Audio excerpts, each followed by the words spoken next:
오늘 이 시간은 주님밖에 없습니다 라는 제목으로 말씀의 은혜를 나누도록 하겠습니다.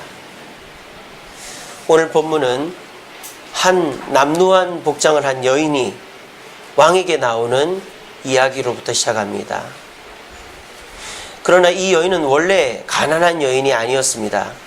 원래는 엄청난 부자였습니다. 동네에서 불쌍한 사람들, 지나다니는 불쌍한 사람들 가릴 것 없이 돕고 챙겼던 마음씨 좋은 부자가 바로 이 여인이었습니다. 그런데 여인이 지금은 이렇게 남루한 차림으로 거지 차림을 하고는 왕 앞으로 나오게 되었습니다. 이 여인이 왜 이렇게 나오게 되었을까요? 한 예언을 들었기 때문입니다. 그래서 이 여인이 이 왕에게 부탁을 하죠. 집과 땅을 되찾고 싶습니다. 이렇게 부탁을 했습니다. 아니, 집과 땅을 되찾고 싶으면 이웃들에게나 친척들에게 부탁을 하면 되지. 왜 이 여인이 이 왕에게 부탁을 할까요?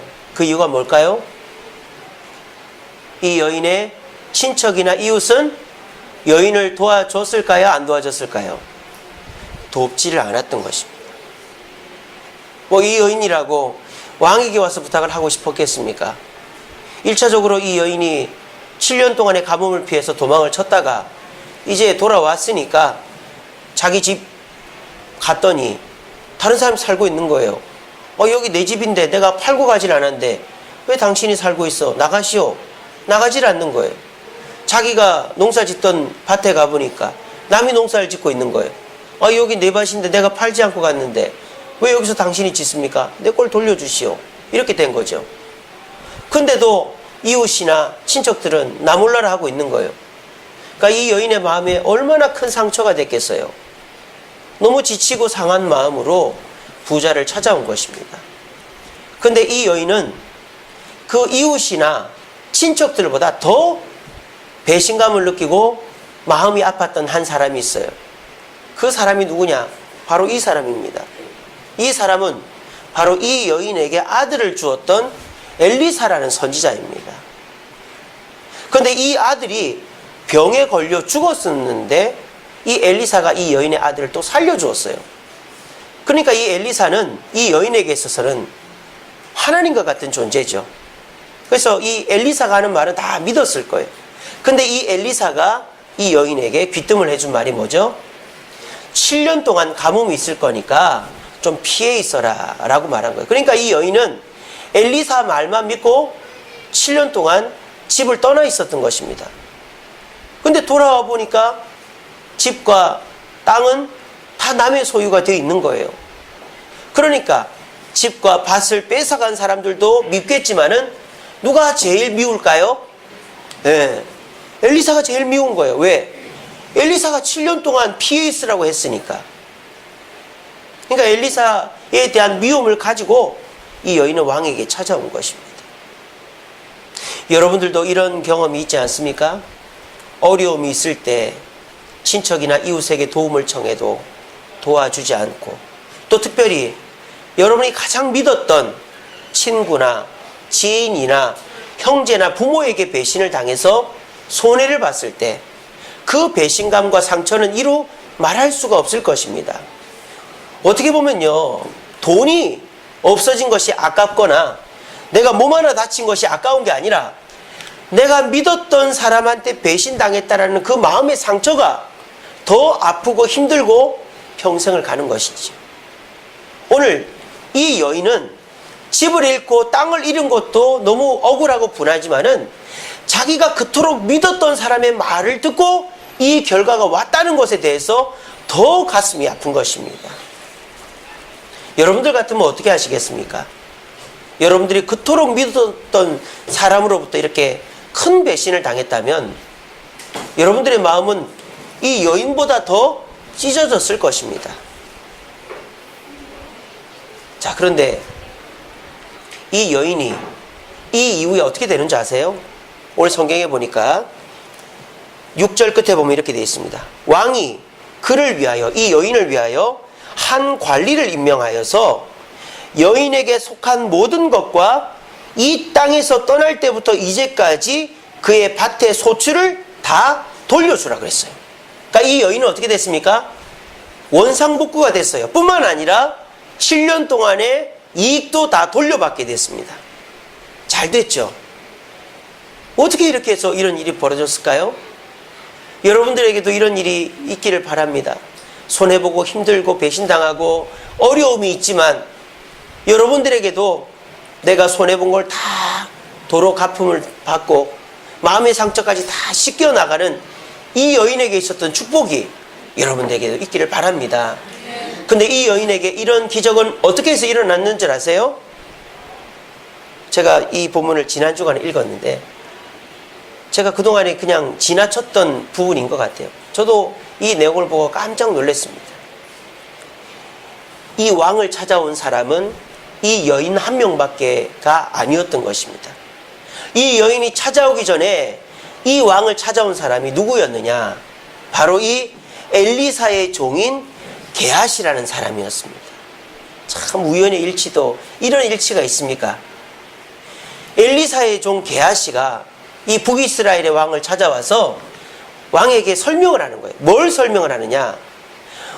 나의 주인 엘리사 선지자께서 어떤 일을 하셨는가를 쭉 설명을 하는 거예요.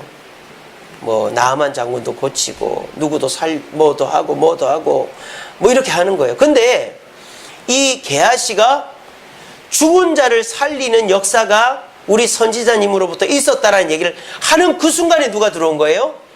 예, 이 여인이 들어온 거예요. 게하시도 깜짝 놀란 거죠. 우리 선지자님께서 죽은 사람을 살린 적도 있습니다. 그러니까 왕이 에이 죽은 사람이 어떻게 살아나 이렇게 뭐 하지 않았겠어요?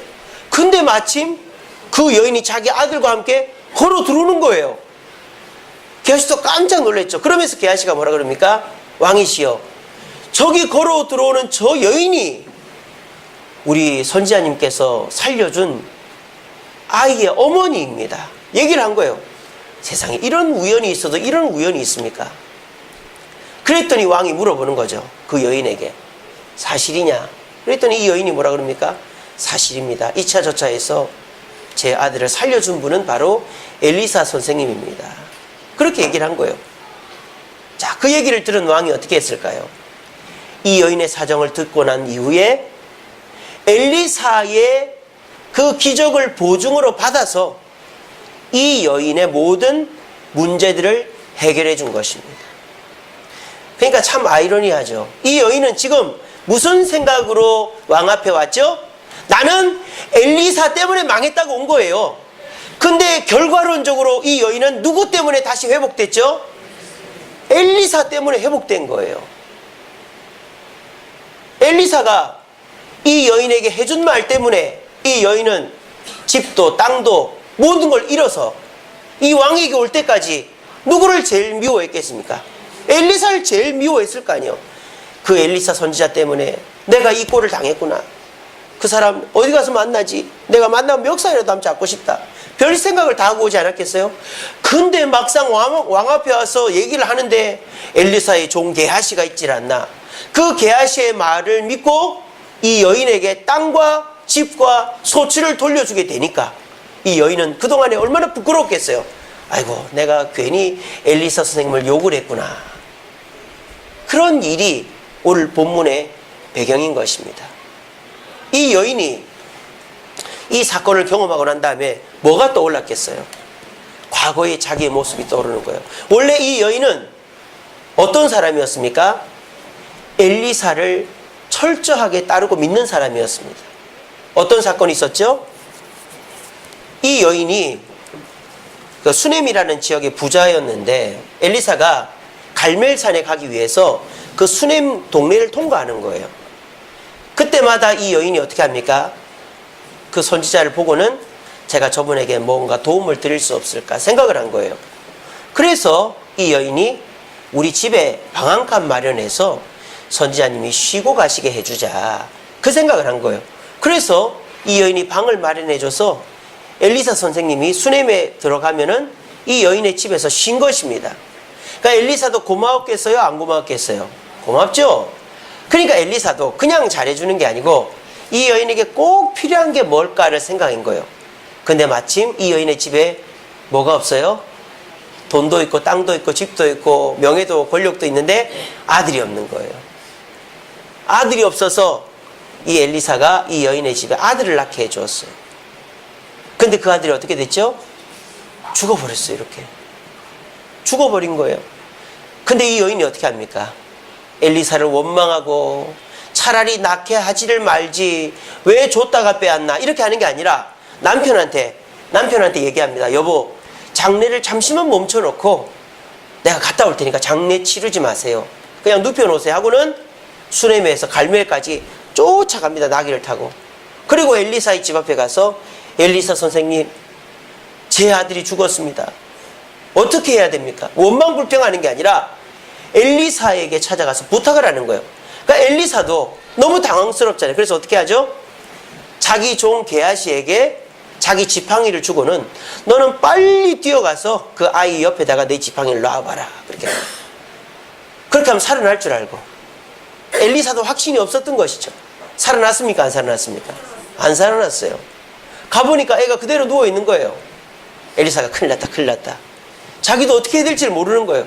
그러니까 사람들 다 내보내고는 하나님께 기도합니다. 주여, 이 아이를 살려주옵소서. 안 살아나면 큰일 납니다. 시험 듭니다. 이 집안. 기도해도 안 되는 거예요. 엘리사 하도 안 되니까 어떻게 합니까? 그 아이를 안아버리는 거예요. 시체를 싸늘하게 식어서 이미 몸에서 부패가 시작된 그 아이를 안아버린 거예요. 우리는 3일장을 하지만 이스라엘은 하루장을 합니다. 왜? 날씨가 워낙 더워서 금방 부패해버리거든요. 하루 만에 장례를 끝내버려요. 그러니까 엄마가 왔다 갔다 하면 거의 하루가 지났단 말이에요. 그 아이 위에서 안고 냄새가 나는 그 아이를 입을 맞대고는 기도하는 거예요. 근데 어떻게 됩니까? 애가 7번 기침을 하고는 살아나는 거예요. 그렇게 해서 애가 살아나게 된 일이 있었어요. 근데 이 여인은 그 사실을 경험했음에도 불구하고 또 다른 문제 앞에 엘리사를 찾고 믿기보다 원망하고 불평했던 것입니다. 그런데 결과적으로는 엘리사가 또 한 번 문제를 해결해 주신 것입니다. 여기서 저와 여러분들이 생각해야 될 게 뭘까요? 결국 저와 여러분들의 어려움은 주님밖에 해결해 줄 분이 없다는 사실을 기억하시기를 바랍니다. 우리는요, 막상 눈앞에 문제가 닥치면 예전의 것들은 다 까먹어버려요. 그래서 예전에 우리 주님께서 여러분들에게 얼마나 잘해주셨는지, 축복하시고 은혜 주시고 응답하신 것들을 까맣게 까먹고 내 뜻대로 안 된다고, 응답이 더디 온다고 원망불평합니다. 근데 막상 지나고 보면 내 문제가 주님의 은혜로 해결되어 있는 것들을 보면서 우리는 부끄러움을 느낄 때가 얼마나 많은지 몰라요. 사람이요, 몸도 힘들고 물질적으로 어렵고 하는 것도 있지만 제일 힘든 게 마음의 문제 아니겠어요? 누군가가 미워질 때 사실 돈 때문에 미운 게 아니라 그 사람 하는 게 괘씸해서 밉잖아요. 근데 그 마음 때문에 잠도 못 자고 밥도 못 먹고 그렇게 하루 이틀 고생하고 하는 것들이 오히려 돈보다도 더 힘든 겁니다.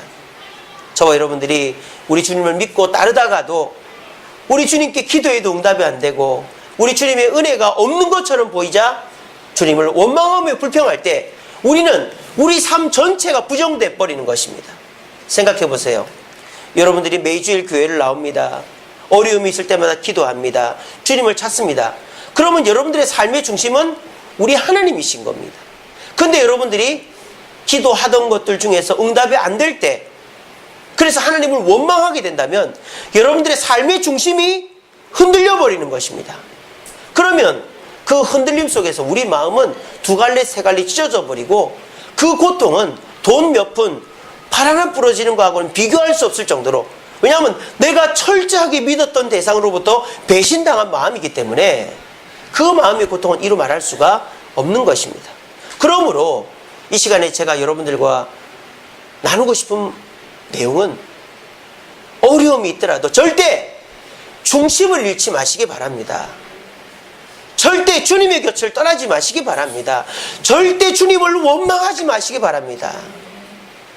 왜냐하면 결국 여러분의 문제를 해결해 주시는 분은 우리 하나님이시기 때문에. 우리 삶 속에도 그렇지 않습니까? 제가 예전에 여러 번 말씀드렸습니다마는 어린 시절에 저희 아버지 자전거를 몰래 타고 나갔다가 택시를 받았어요. 80년도에 택시가 얼마나 귀합니까? 저희 아버지 자전거 어른 타는 자전거니까 겨우 발 끼워가지고 대충 타다가 내리막에서 브레이크를 못 잡아가지고 택시를 받아서 후미등을 깨먹은 거예요. 아, 큰일 났다. 택시 아저씨가 이놈의 자식 일로 와, 너희 집이 어디야, 가자 이래가지고 자전거를 택시에다 싣고는 저희 집으로 왔죠. 그래서 제가 얼마나 겁이 나는지, 그래서 집에 벨을 띵동 눌러가지고 누구시오 그러길래 아버지 손님 왔대요 하고 도망을 친 거예요. 그리고 저는 몰라요. 제 주머니에 100원짜리가 2개가 있었습니다. 저는 그걸 가지고 하루 종일 오락실에서 버틸 수 있었습니다. 워낙 스킬이 좋았기 때문에. 요즘은 오락실이 어떤지 모르겠지만 예전에는 끝까지 깨면 또 할 수 있었어요. 끝까지 깨고 또 하고 끝까지 깨고 또 하고 그러는 거예요. 근데 갑자기 불안한 기운이 엄습해 오는 것입니다. 그래서 옆에 오락실로 옮겨서 문을 열어보니까 저희 아버지가 그 오락실로 들어가고 계시는 것이었습니다. 아, 내가 도망가길 잘했다. 또 불안해서 다른 곳으로 튀고 보니까 우리 아버지가 제가 방금 있던 오락실로 또 들어가시는 겁니다. 이리저리 도망을 다니는데 결국 해가 지고 어두우니까 도망갈 데가 없는 거예요. 그래서 저희 집은 이제 단독주택이었고 저희 집 맞은편에 빌라가 있었는데 빌라 계단에 이렇게 웅크리고 앉아 있었어요. 설마 여긴 안 오겠지. 왜? 등잔 밑이 어두운 법이니까. 그래서 거기를 웅크리고 있는데 발자국 소리가 나는 거예요. 그래서 저벅저벅 나길래 이 빌라 사는 사람인가 보다 그렇게 생각을 했는데 누구였겠어요? 예, 제 냄새가 특이한가요? 제가 꼬리가 있나? 어떻게 제가 거기 있는 걸 아는지 지금도 모르겠어요. 그래 저를 찾아가지고는 이놈의 자식 사고를 쳤으면 손 들고 벌을 써야지 그렇게 하면 돼! 라고 하지 않고 집에 가자 이러는 거예요. 집에 가니까 밥 먹으라 그러는 거예요. 밥 먹고 나니까 자라 그러는 거예요. 그리고 저는 그 다음에 어떻게 된지를 모르겠어요. 제가 도망을 다니면서 뭔 생각을 했는지 압니까? 그래도 우리 아버지 절대 나를 용서 안 해줄 거야. 얼마나 깐깐한 분인데 내가 이제 큰일 났다. 나는 이제 집에서 나가야 될 거야. 그 생각하면 도망을 다녔는데 결국 내 문제를 해결해 준 사람 누구예요? 우리 아버지였었어요. 저는요 어렸을 때 기억이 남아있는 게 거의 없어요. 머리가 나빠가지고. 근데 제 어렸을 때 기억 중에서 정말 또렷하게 기억하는 그 하나가 그 기억이에요. 너무 충격도 받았지만 아버지에 대해서 제가 너무 이제 감동을 받았기 때문에. 여러분들의 하늘 아버지도 그런 분입니다. 시편 121편 5절에서 6절 말씀입니다. 여호와는 너를 지키시는 이시라. 여호와께서 내 오른쪽에서 내 그늘이 되시나니 낮의 해가 너를 상하게 하지 아니하며 밤의 달도 너를 해치지 아니하리로다. 여러분, 낮과 달이, 그러니까 해와 달이 우리를 해치지 못하게 한다는 것은 24시간 우리를 돌보고 계시는 분이 바로 하나님이시라는 말입니다. 하나님은 절대 변함이 없으세요. 단 우리가 이랬다 저랬다 하는 것이죠. 우리가 하나님을 믿었다가 안 믿었다가 하나님 곁에 갔다가 떠났다가 하나님 사랑한다 했다가 하나님 원망했다가 이러는 것뿐이지, 하나님은 한번 너는 내 자녀라고 하면 변함없이 저와 여러분들을 축복하고 사랑해 주시는 분이라는 사실을 믿으시길 바랍니다.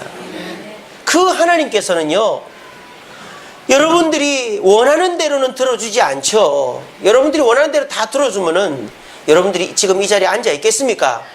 돈 쓰러 다니고 잘난 맛에 세상 돌아다니죠. 하나님께서 여러분들을 주님의 자녀로서 이 자리에 붙들어 놓으려고 때로는 응답도 안 해주시고 때로는 채식도 들고 하는 것이지 여러분들을 미워하거나 외면하는 것이 결코 아닙니다. 그런데 우리가 마음을 이랬다 저랬다 함으로 하나님의 곁을 떠났다가 돌아왔다가 하는 것뿐이지요. 오늘 이 시간 꼭 기억하시기 바랍니다. 이 수넴 여인은요, 엘리사한테 어느 때는 의지했다가 또 어느 때는 엘리사를 원망했다가 이리저리 마음이 이렇게 왔다 갔다 하는 거예요. 근데 결국은 자기도 생각지도 못했던 엘리사의 종을 만나게 되고 그 종의 말을 통해서 왕이 자기의 모든 소유를 되찾게 해준 것처럼 저와 여러분들도 내가 기도해도 응답이 없고 내 뜻대로 되지 않는다 해도 하나님이 나와 함께 한다는 그 중심 자체가 흔들려서는 안 된다는 생각을 하시고 어떤 어려움이 있더라도 욥처럼 사람들 앞에서 입술로 하나님을 원망하는 일이 없도록 오히려 여러분들의 입술에는 내게는 주님밖에 없습니다 라는 고백을 해서 결국 마음으로도 죄짓지 않고 하나님의 축복을 경험할 수 있는 저와 여러분들 되시기를 간절히 바랍니다. 말씀을 맺겠습니다. 자, 이건 갈대죠. 우리 인간을 표현할 때 인간은 갈대와 같다 그렇게 얘기를 합니다. 인간은 그만큼 연약하다는 것이죠. 이 세상 피조물들은요, 털로 자기 몸을 또는 가죽으로 자기 몸을 보호하거나 또는 손톱이 있고 이빨이 있어서 자기를 보호할 수 있는 것이 있고 또 날렵해서 자기를 보호합니다만 우리 인간은 그런 것들이 하나도 없어요. 동물들은 태어난 지 하루 이틀만 지나도 혼자 생존이 가능한데 우리 인간은 18살이 지나야 혼자 생존이 가능한, 그래서 성년식을 치르는 그런 것이 인간입니다. 이처럼 인간은 갈대와 같이 연약합니다. 근데 이런 인간을 이제 갈대에 비유한 격언이 하나 있어요. 이것이죠. 인간은 생각하는 갈대다. 혹시 누가 한 말인지 아십니까? 파스칼이라는 프랑스 철학자가 한 말입니다. 굉장히 유명한 격언이죠. 이 격언에는 두 가지의 뜻이 있어요. 첫째는 인간은 연약하다라는 것이죠. 왜? 인간은 갈대와 같기 때문에. 그런데 인간의 강점으로 뭘 얘기합니까? 생각을 얘기하는 겁니다. 그래서 파스칼은 인간은 갈대와 같이 연약하지만 사고하고 판단하고 인지할 수 있기 때문에 강하다라고 말하는 것입니다. 자, 그렇다면 파스칼이 말하는 이 생각이라는 것은 도대체 뭘까요? 그냥 똑똑한 걸까요? 지혜로운 걸까요? 많이 아는 걸까요? 그게 아닙니다. 이 생각은 바로 하나님을 생각하는 것을 말하는 겁니다. 이 인간은 생각하는 갈대다라는 문구는 파스칼이 남긴 책 팡세라는 책에 나옵니다. 팡세는 프랑스어로 생각이라는 뜻이거든요. 파스칼은요 39살에 죽었어요.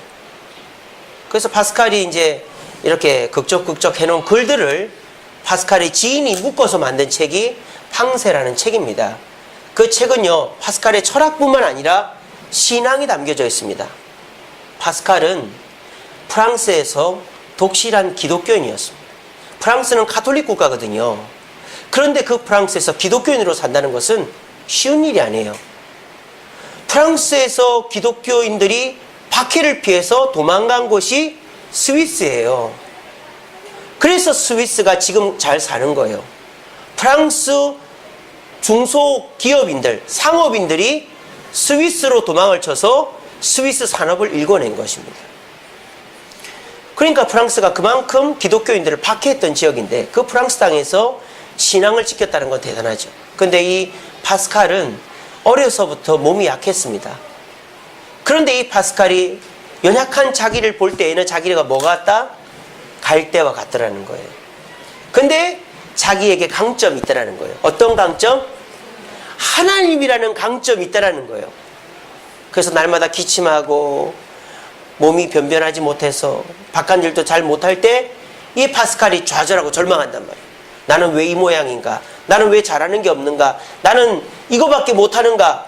라는 생각이 들다가도 파스칼이 하지만 나는 하나님이 계시지라고 생각을 하면 자기는 강해진다라는 거예요. 그런 마음을 담은 글이 바로 인간은 생각하는 갈대다. 이게 그 팡세 책 구절에 보면은 그 글을 다 읽어보면 그런 내용이에요. 이것만 딱 떼서 보면은 우리가 내용을 잘 모르지만 저는 이 말이 정답이라고 생각합니다. 우리 그리스도인들은요 이 세상 사람들 갈대라고 하지만 그 갈대들 중에서도 가장 연약하고 부족한 갈대들이라고 생각해요. 우리가 사기를 칠 수 있습니까? 거짓말을 할 수 있습니까? 싸움을 할 수 있습니까? 예수 믿는다라는 그것 때문에 우리는 사기도 못 치고 거짓말도 못하고 싸우지도 못하고 손해볼 때 손해보고 그냥 묵묵히 참고 살아가는 존재들입니다. 그래서 저와 여러분들은 이렇게 살 바에야, 이렇게 손해볼 바에야 왜 예수 믿나? 기도해도 내 기도 응답도 안 해주는데 그런 생각들 할 때가 있습니다. 하지만 여러분들은 갈대 중에서 가장 약한 갈대라 할지라도 하나님밖에 없다. 하나님은 내 편이시고 내 모든 문제를 들어주신다는 것을 생각하고 나아갈 때 여러분들은 이 세상 그 어떤 갈대보다 강한 갈대, 하나님의 은혜를 경험하는 갈대가 될 줄로 믿으시길 바랍니다. 이사야 42장 3절 말씀에 이런 말씀이 있죠. 상한 갈대를 꺾지 아니하며 꺼져가는 등불을 끄지 아니하고 진실로 정의를 시행할 것이며. 이사야는요 메시아 예언을 하면서 예수님은 어떤 분이라고 얘기합니까? 상한 갈대도 꺾지 않는다 그랬습니다. 상한 갈대 보잘것 없잖아요. 금방 말라 비틀어질 거잖아요. 그러니까 상한 갈대는 빼서 버리는 거예요. 근데 우리 주님은 어떻게 하신다? 그 상한 갈대도 보호해 주신다. 이 상한 갈대가 누굽니까? 바로 저와 여러분들인 것입니다. 저와 여러분들은 갈대 중에서도 가장 보잘것없는 갈대와 같지만 우리가 하나님의 보호를 받는 사실을 깨달을 때 우리는 절대 좌절하거나 불평과 원망하지 않고 기쁨과 기대와 감사로 살아갈 수 있게 되는 것입니다. 수넴 여인이 모든 것을 잃고 엘리사를 원망까지 했지만 결국 그 엘리사로 말미암아 회복되었던 것처럼 저와 여러분들도 이 세상 살아가면서 예수 믿는 것 때문에 손해보고 상처받을지라도 결국은 우리 주님께서 여러분들을 보호하시고 돌봐주실 것을 믿으심으로 말미암아 마음으로 죄짓지 마시고 중심 흔들려서 불평불만하거나 마음 힘들어하지 마시고 주님 한 분밖에 나를 도와줄 분이 없습니다 고백하심으로 주님의 은혜를 기다리며 마음의 평안을 유지할 수 있는 저와 여러분들 되시기를 간절히 바랍니다. 기도하겠습니다. 사랑해 주님 감사합니다. 오늘도 귀한 말씀 주시니 감사합니다. 세상 살면서 어려운 일을 당하고 그 어려운 일의 해답으로 주님을 찾았지만 우리 주님의 응답이 없을 때 우리는 주님을 원망할 때도 있었고 불평할 때도 있었습니다. 하지만 결국 우리의 문제를 해결해 줄 분은 주님밖에 없는 줄로 믿습니다. 주여 우리의 중심이 흔들리는 일이 없도록 우리를 붙잡아 주시옵소서. 그래서 우리 주님이 우리의 문제를 해결해 주셨을 때 그렇지 우리 주님은 살아계시지 낮의 해와 밤의 달이 나를 해치 못하도록 나와 함께 하시지라고 고백하며 주님께 영광 돌릴 수 있는 우리 성도들의 삶이 될 수 있도록 도와주시옵소서. 예수님 이름으로 기도합니다.